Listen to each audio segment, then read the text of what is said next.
for today's session, um, it will be much based on the aspect of anthropology and global health, which I'm trying to seek a path during my life with the BUILD program. So my key talking points would be food safety and global health, food safety interventions, particularly the nudge theory and its application and how we are implementing it here in Uganda.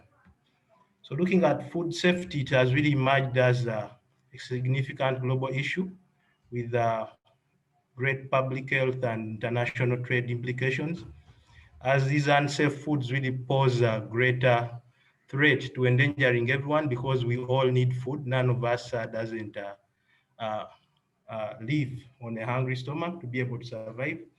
And these hazards, which are much more biological and chemical and physical hazards, are causing quite a number of problems in the society every year. We can tell from the statistics. World Health Organization calls this almost substantial, necessitating a need for us to do more research in trying to unveil the impact and burden of foodborne diseases in our communities. But almost 1 in 10 people fall ill. If I asked actually in this room, at least each one of us since the year began, I've been a victim. I've suffered from food poisoning, I think, twice. The picture you see on the left is a gentleman in one of our slaughterhouses in Uganda, and he's carrying a carcass on his back. And we don't know how safe it is, and definitely the PPE that he's using is also not clean. So that carcass directly goes to the selling point, and that is also a risk. So if we try to look at the meat safety interventions, understanding the risks from farm to table, how we can really mitigate them. So definitely those are the different actors in the chain, from the farm up to the processing markets. And you'll find that these interventions are being segregated pre-harvest, harvest, and post-harvest time for the meat. Majority of the interventions will focus on animal welfare because we know an aspect animals have a right to really be safe and they don't have disease and coexist with us. So majority of the interventions we try to also prevent diseases through vaccines, and of recent rational drug use is being emphasized and other incentives, because from the farm this food will definitely go to the slaughter points and end up in our food systems. Animal welfare is also key in the harvest and post-harvest. A number of research is documenting the likelihood of the stress hormones like cortisol to have an impact on the food safety and the quality of the meat on our market. There are also other regulations like the HACCP and other phytosanitary standards being given by quite a number of regulatory bodies. Inspection is also key, and research is also what the BUILD program is focusing on, together with us VSFG doing training. However, you'll find that most of these interventions have been done, and it sometimes gets frustrating for development partners and other people on why these interventions don't work out. So it gives us the question that this has also happened in Uganda, and we try to introduce the nudge theory to be able to change the habits of these people.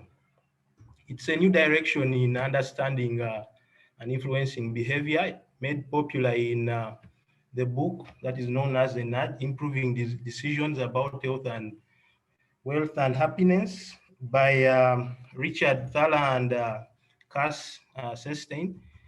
The key thing they stress about is that the approach differs from other ways to achieve compliance, which are much more education, legislature, and enforcement. In this case, with the nudge theory, we want to encourage as much as possible to influence the choices of others, but without taking away their power to choose. So definitely by knowing how people think, we can make it easier for them to choose what is best for them and their families, as written by Richard Thaler in his book.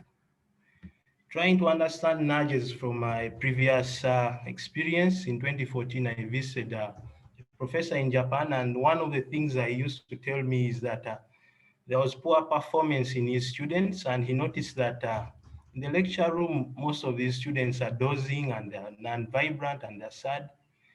He stresses a key factor being learning on a hungry stomach, and a study from Yukishiro Otsuka shows that skipping breakfast, poor sleep quality, and internet usage were related to the unhappiness of these people. So the government goes on to empower Nihon University to set up a couple of nudges and separate cafeterias by levels. That way, the students usually do not have a strong income compared to the lecturers. So by that time I left, when the lecturers the cafeteria is quite different from the one of the students, and then empowering most of these cafeterias to provide great breakfast at an affordable price for these students. That way they are able to attend classes on at least not on an empty stomach. In the long run, this would boost their performance in class. So looking at our example in the pork joint, uh, you definitely need a plan, and particularly there has to be a strategy and resources assigned to it to win this battle. And we assess quite the whole pork value chain, and it could come to your mind, why did we choose the pork joint? And it was the best environment that captures most of the 5 keys to safety by the World Health Organization. Both raw and cooked meat are sold here, and also one of our limitations would have been infrastructure in other settings, but it's easy for it, being that these pork joints are owned by the private sector, and individuals could invest in some of these limitations that we could face. So the biggest problem in our country, you find that majority of Ugandans rely on animal source foods. The picture on the upper right shows you just a typical meal on a good day. There is a high 99% chance that you can acquire almost 3 animal source foods in your diet on each day, if you chose to do that, irrespective of limitations in finances. So besides cultural differences, pork is also one of the popular meats, and the food safety status is kind of underlooked, with much more emphasis on increasing production. So this is influenced by mainly the food handling and processing practices, and we desire that we, through our intervention, we are able to improve hygiene and food safety practices among the Ugandan meat handlers. These kits, the nudge kits that we are developing, we will be able to complement the training programs that are running currently under in this program. So our working framework, so this is an ERI-led initiative, and we as Veterinarians Sans Frontières Germany and 17 Triggers are happy to partner with ERI as implementing partners. We have research assistants under this program, and also supervisors, match the 17 Triggers team, and food safety experts in all our meetings. We are currently rolling out this in both urban and peri-urban settings, looking at the different settings from slaughter to the pork joint. And mainly we conduct interviews and other observations to be able to collect data concerning the behaviors of these people. In our roadmap, we have 7 phases that we set out to accomplish, and currently we are almost past the phase 3. And simply, you can design nudges based on a human-centered approach, meaning you need to work with the fellow people, understand them, get their views, and they will help you in designing these nudges. So you identify any behaviors you need to change, work out what people's current behaviors are with their insights, deploy the nudges that you need, and then it's important that you test and evaluate. Otherwise, it may not be successful. So in the first phase, to be able to identify any behaviors that we need to change, the team conducted a number of consultations on Zoom, and we employed the journey map, looking at if you picture yourself eating at the pork joint, where does this pork come from? Who is involved? What are the tools they will use to prepare this pork? And then what are the risk moments to be contaminated?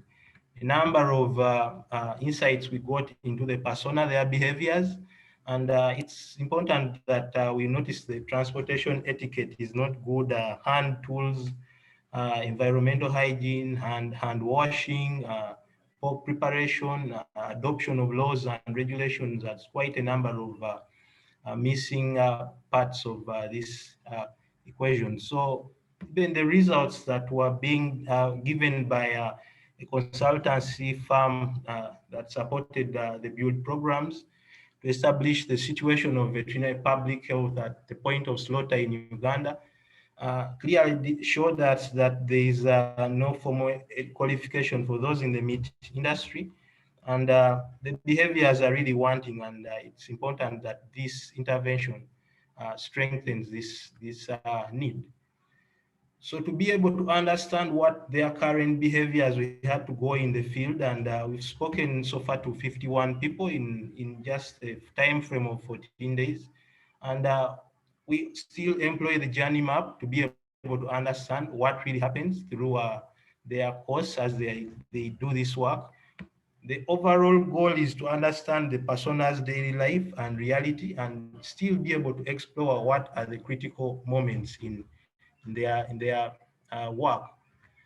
Another useful analogy that we look at for behavior change by Jonathan Haidt, who was a psychologist, is the elephant rider path framework. In this, we are able to understand the emotions and the knowledge and what's the environment of this. Jonathan Haidt stresses that for you to be able to have good positive outcomes for behavior change, try to motivate the elephant with the emotions of these people, direct the rider, much focusing on his knowledge, and shape his path. How you can shape the path is you can actually shorten the time it takes, not as a shortcut, but for the good of him being able to adopt this new practice.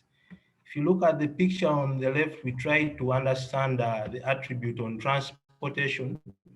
And these pork joint owners will transport their meat in sacks.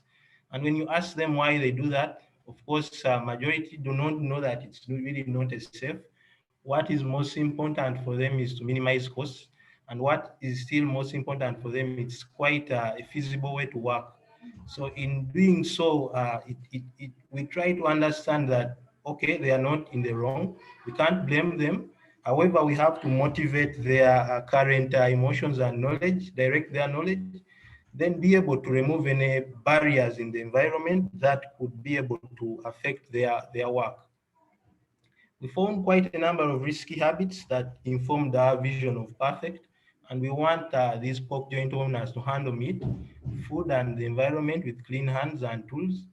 Same, we want them to be able to separate this raw and cooked meat uh, in the proper recommended ways as per the 5 keys to safety by the WHO.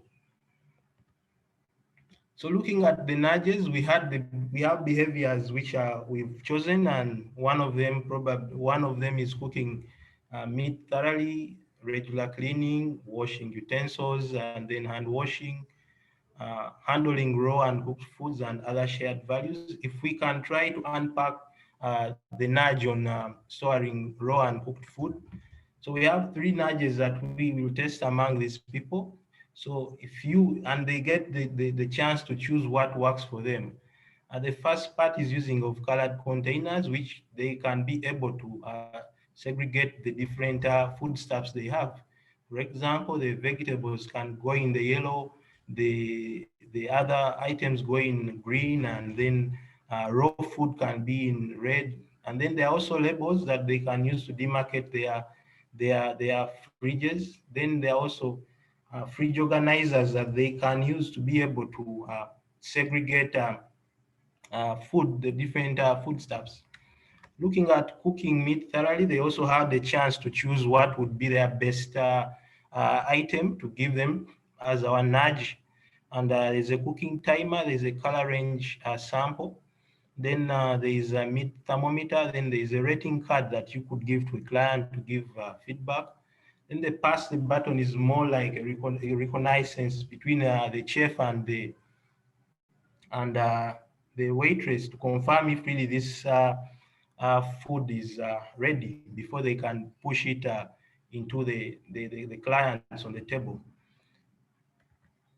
So after that, we shall test and evaluate these nudges basing on the different feedback they will give us. And we want to look at the effectiveness, desirability, and also the viability of these nudges. If we take the case study of these two types of meat, you have a full pig on the left and then the pork chops on your right. So if we could go back to these nudges that I explained here that enable one to cook meat thoroughly, you need to test these nudges because you'll find that the meat thermometer cannot work on the pork chops because you literally have to put that thermometer for all those different porks. On average, the pork joints that we are visiting, they receive an average of 40 people per day. Each one might eat a stick, which is having almost 5 chops. So over 300 chops that you need to test with, and that may not be feasible. And even themselves, they tell us that I think the best is a color range sample to remind the chef that you need to serve the meat at the recommended uh, um, time. The color is able to give an indicator that the food is actually ready.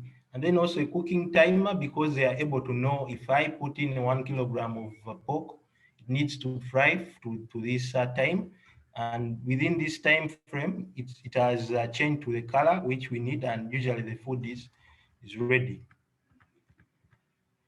So overall indicators for the success of our pilot, we shall look at the bacterial reduction within these locations, how information is being shared, the knowledge, has it changed between these different pork joints?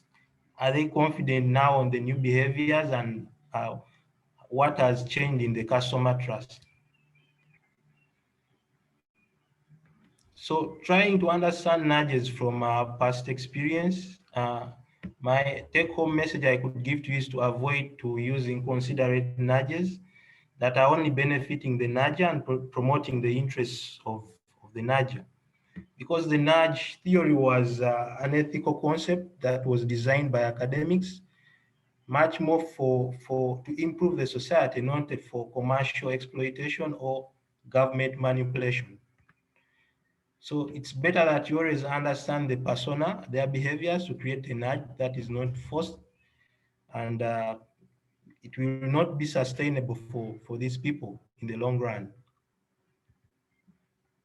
So I'll end by thanking the International Livestock Research Institute and for the opportunity given to us to be able to strengthen our food safety systems in Uganda, and with special funding from BMZ that is supporting the ORECA and the boosting Uganda's investments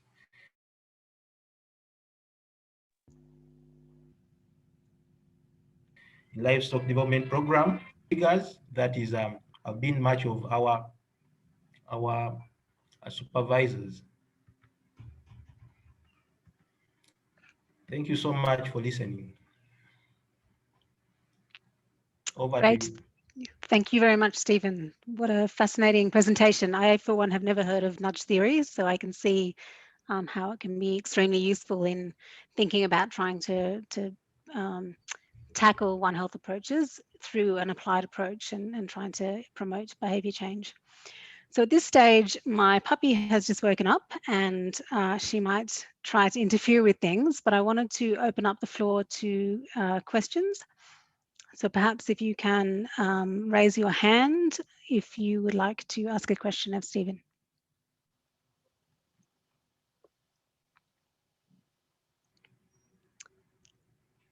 And I can't see any hands, so I don't know if that is because no one is raising their hand or because I can't see them.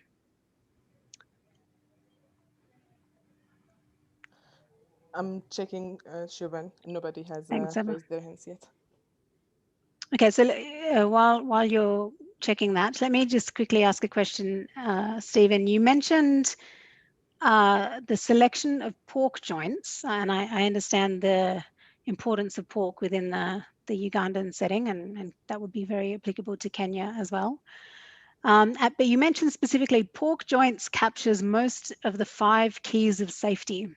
So I just wondered if you could tell us a little bit more about what are these 5 keys of safety?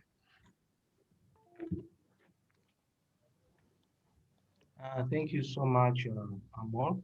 So if we try to understand the 5 keys to safer food, this is just core message that was developed by the World Health Organization, and it helps actually basically all what can I call it, different settings, and even the layman can be able to understand what they need to do to be able to have safe food.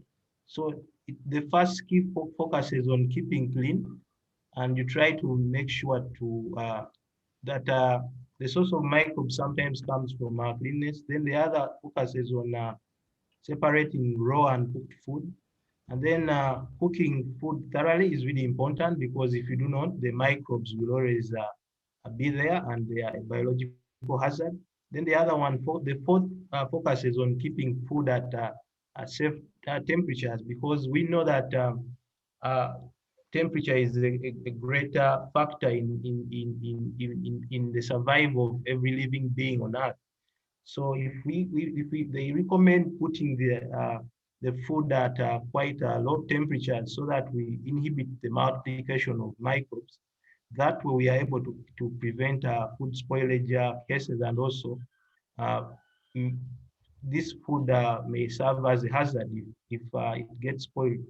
There are quite a number of adulterations done, and it's important that you try to minimize the microbes from multiplying, because of main concern is that you may actually cook the meat, and if by bad chance the microbes that are in there are toxin producing, you will cook the meat, but again you may suffer from food poisoning if they are heat resistant toxins. Then the last one is use of safe water and raw materials, because we know that water is key in the preparation of, in most places, it is used for washing hands, it's used for washing the vegetables. So this fifth key is really to make sure that the raw materials that one is using, it makes no sense for you to use to have good hygienic meat, but what the raw materials that you're using are really not good. Over to you. Great, thank you for that. I'm seeing in the chat box that some people are having difficulties seeing where the hand up button is. So if that's you, then please just drop a question into the chat box and I'll be happy to read it out. So we have a question from Theo Knight-Jones of ILRI. And he asks, are there good examples where this approach, so presumably nudge theory, has been successful for improving food safety? So I guess that also comes back to a question I was wondering, is this the first time nudge theory has been applied to a food safety challenge, or is this something that's been done before in Uganda or elsewhere?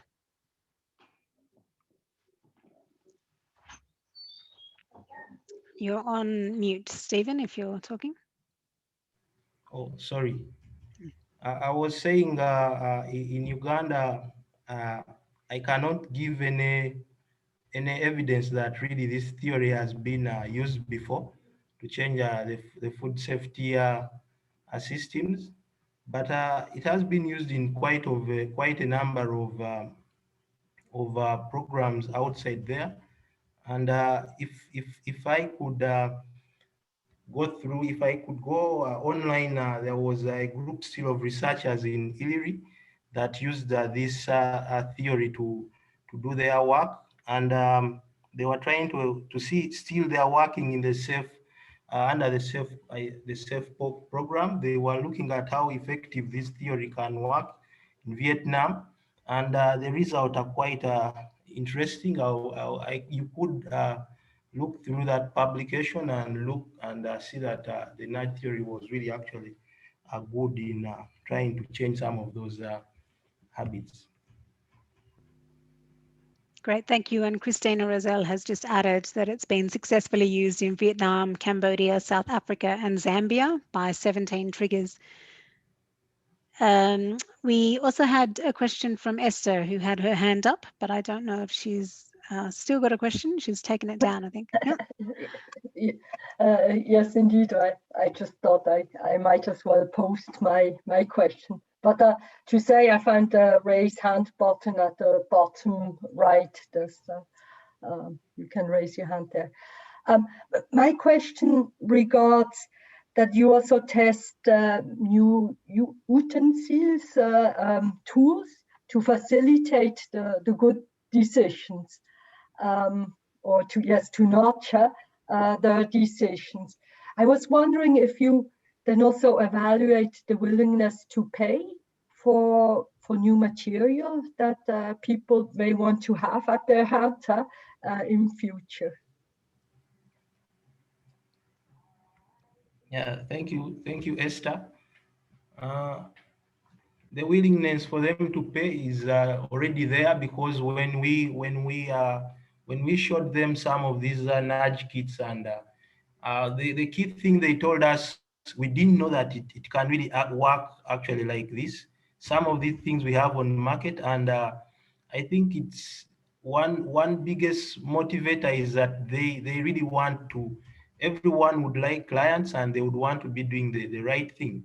So they are really willing, actually, not really to pay for this, but they will invest for some of the smaller things that they can use to be able to improve their food safety systems at the pork joint.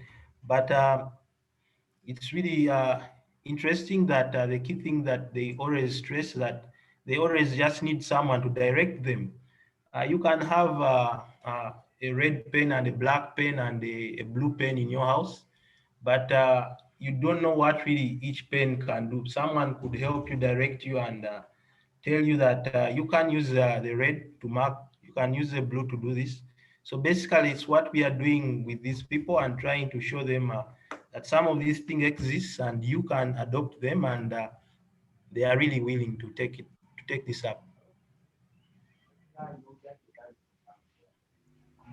Stephen, if I can just extend on that question. So in a pork joint, presumably you have people who are, who own the pork joint, and you have people who are working in the pork joint. So, when it comes to paying for these different interventions and nudges, or the nudge kit, would you need to direct that at the managers or the workers? And then trying to fill that gap, I guess, is what I'm wondering, between the practice, which needs to be at the worker level, but the financial investment, which is probably more at the more management level.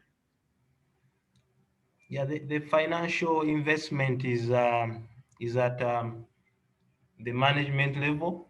But most interesting, when we ask these people in what they would want to do in the next 10 years, they always tell us, I also want to start my own pork joint. And that is the opportunity that we dive in for us, because when they see the good practices that the management is doing, definitely when they start their next pork joint, you will find that one key thing we've seen, these pork joints are almost having similar practices and design. So indirectly, they are able to copy the good things that they learned when they were still at the lower level. And when they start their own pork joints, they are able to incorporate this into their quite other businesses. Over to you. Great, thank you. Another question in the chat box, and I was just about to reply because I don't know what the acronym stands for. So a question from Miriam is, have you considered AMU in pig carcasses, and how do you think the nudge theory would play out here? I don't know if that's supposed to be AMR, maybe? Yeah, the question is much more AMR, but Okay. the nudge theory is quite used in everything, and you can't always use it for anything that you would want to do. The most important thing is trying to understand what are the behaviors of these people who are contributing to the risks and antimicrobial resistance risks in this sector. So definitely you will be able to use the nudge theory in just trying to know what are the drivers of these people to do these actions and try to fill those gaps and motivate the good behavior. It would definitely help I'm positive that it will help in use in the pig carcasses.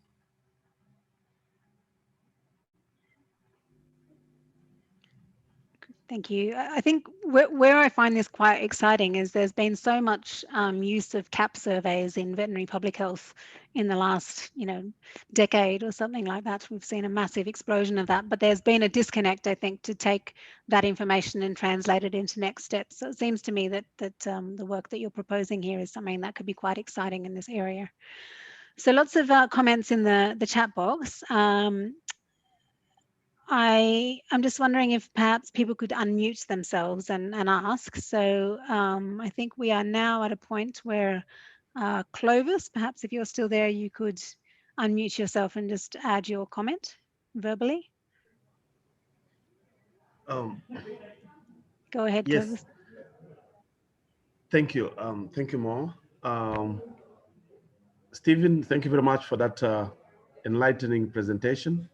And it's a real grounded presentation, down to earth from the pork side, pork joints in Uganda. I just wanted to add that you have a slide associated with the key behaviors, but I see in that slide there are also practices. So it's a combination of both the behaviors, yes, of the pork joint owners and actors, but also there are a number of practices that are done that could lead to either food being safe or being unsafe. So it's a combination of both practices as well as the behaviors of the people working in the pork joints. Thank you. Thank you, Prof.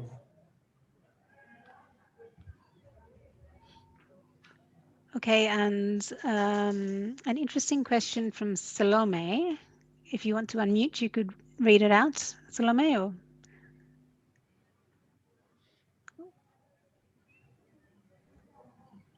Salome, are you there? Hi, can you hear me? Go ahead. Yep. Yes, thank you, Stephen. That's a very interesting presentation. My question is based on the nudges, because one of your nudges is color range sample. And even in your presentation, you said that when you're bringing out nudges, you avoid inconsiderate nudges. So my question is related to the consumer perspective. When we look at color range, we find that there are customers who want their meats at different levels, well cooked, mildly cooked. So how does this nudge take into consideration the consumer's perspective, especially given that the traders are selling, their business is selling, and the selling has to align to consumers' preferences? How do these nudges work around such kind of scenarios? Thank you.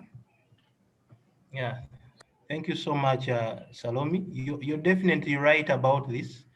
But when we were doing our study, actually, we find that the greatest strength we have is that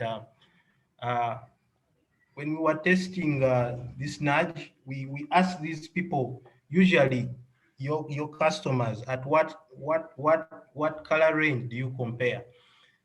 And you find that majority of the times the color range they chose is one which is in line with the 5 keys that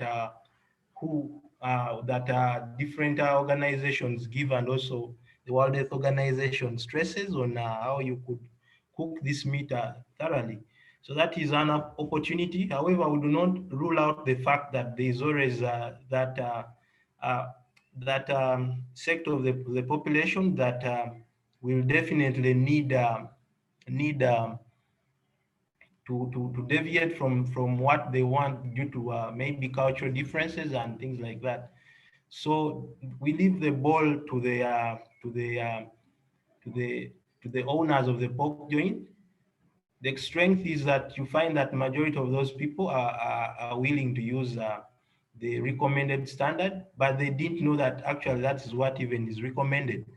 However, the beauty with this nudge is it helps to remind even the chefs and other people that at least you'll always see them when they are cooking their pork. They try to cut through it and also be able to see that it's ready. So you're definitely right. There's a sect that is really going to be affected, but they are not quite many, basing on the interviews that we did. And you will always see there is flexibility with among these owners. They will also tell us that we need to keep in business. So if so and so comes and he needs their meat in a certain way, it is important that these nudges complement each other. So the other nudges that are focusing on them being the hygienic preparation can be able to solve the risk if really there is someone who wants to deviate from the normal. Over to you.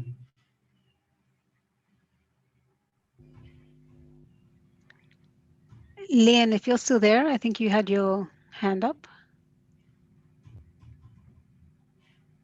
Thanks, Siobhan. Thanks, Stephen, for a really interesting presentation. I think it's going to be great to see how this study goes along. I was just thinking about the container nudge, so the separation of cooked and raw products. So you've indicated that there seems to be quite a significant willingness to engage with that nudge and that the materials are locally available.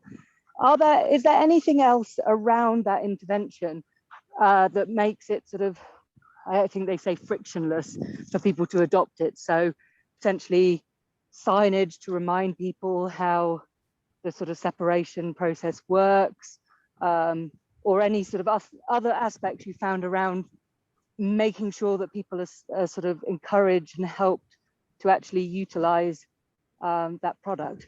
Thanks. Yeah, thank you so much, Leon. Basically, it is quite, we don't want these people to lose their power to make their decisions. And you find that in the pork joints, the owners really stress and they have a criteria which is normal for them.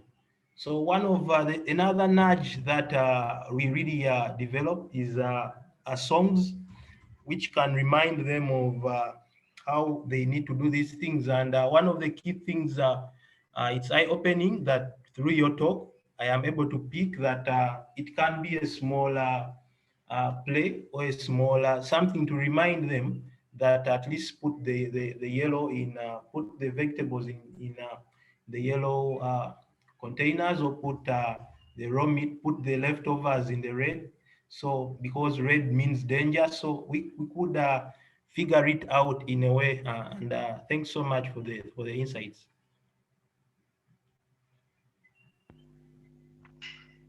Thank you. We have a couple more questions in the chat box, which I think have partly been answered, but there's a question from Morris. If you'd like to unmute yourself. Otherwise, I can read out the question.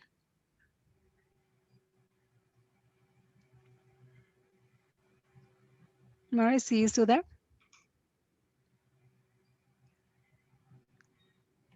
So the question is around the differences you might see in urban versus rural areas. So Morris says the study appears to focus on urban eateries where most people could be better informed about food safety. So how far is this theory to ensure food safety likely to be adopted in rural settings? So is there any plans to do rural investigations or to apply this theory in a rural setting? So currently, actually, this theory we apply in the urban and the peri-urban. The peri-urban is almost not so much urban. We haven't really gone in depth into the rural settings, but we want to look at one of the drivers for emerging infectious diseases being urbanization. And it still gives us the opportunity that the urban setting is really a key thing for us to be able to understand these dynamics. But we will definitely have at a later stage to be able to test this theory with the rural settings. I do believe that everything is possible, and when you go to the rural settings, like I told you, it's important to understand the persona's life. You'll find that there are different practices that are being done. You'll find that probably in the urban settings, it was easier for these people to get access to water, and now it's hard. So you try to develop nudges depending on the setting, and I'm sure and I'm positive the nudge, if you have really studied what is really happening, you will definitely have different nudges in the rural settings compared to the urban settings. Over to you. Great, thank you. And maybe just building on that then, in the previous studies where they've applied nudge theory to this problem, have they done this in food in rural areas as well as in urban areas? I haven't read so much in depth about that, but I think if I look at some of the presentations online, I quite see the practices that are being done in some countries like Vietnam are quite almost our situation, and also us in the food markets. But definitely, I'll have to probably just read up around that. But the strength that I'm trying to enforce with the nudge is really it has to really understand the situation that is happening to this person. You try to understand his lifestyle, and you try to understand the behaviors, the insights into these behaviors, and you will always also focus on the limitations for them adopting this approach. So definitely there is a significant difference in the application in both settings, but I haven't really so much ventured with the different settings. But it would be interesting to understand what really happens to both settings. Great, thank you. So I'm not seeing any other questions. Can I just quickly check in with Saber and see if you can see anything? I think all have been answered. Is there, if anyone would like to ask a question, now is your last opportunity. But let me also perhaps take this opportunity to thank very much Stephen for his presentation today. I think everyone has found this quite an interesting topic and a new topic, and something that we will all look forward to seeing the results for, and certainly something that HEAL might be benefiting from understanding these different approaches to studying behaviour change. On the matter of HEAL, for those of us who are regular participants in this webinar series, you will notice that I am not Barbara. Barbara Wieland has sadly left ILRI as of last week, and I have taken over the role for Barbara in the HEAL project. So she will be very sadly missed by everyone who's been associated with her. So no further questions, in which case we will meet again in a month's time. The link for the webinar series will be sent out in the days leading up to the next webinar, which will take place in a month's time. And we hope that you'll all join and look forward to seeing you then. Thanks very much. Thank you. Thank you. Bye. Thank you.